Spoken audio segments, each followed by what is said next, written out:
Video making, it turns out, is difficult. Back in college, I used to make FANVIDs, and I remember being part of the FANVID community.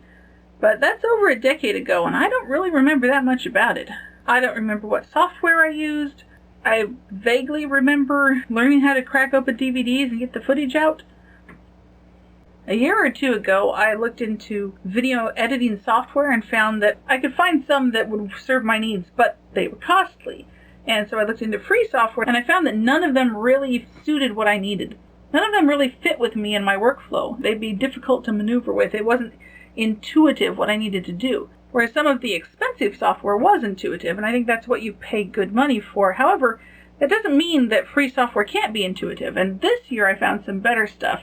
I just found out a couple days ago that I can use Blender, of all things, to make videos. I did not realize that when I had a piece of software that I can use to make objects for video games, that I had also gotten a video editing software suite. So that's pretty cool. And it turns out it's way easier to use than Lightworks or Joshaka, which I had been trying to muddle through with.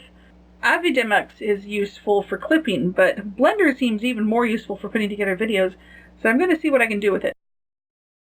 I've spent major portions of the past several weeks working on just one video, trying to do my first lesson in Koine Greek, and that has been an exercise in frustration, as so many things are these days.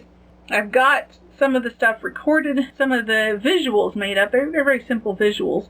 I'm hoping tomorrow to record the last piece of description I need for at least the first one, and get that put together, or at least have all the pieces I need to put it together, because assembling it I can do when it's quiet, but recording I have to do when I'm not going to wake anybody up, which are two different states of being there.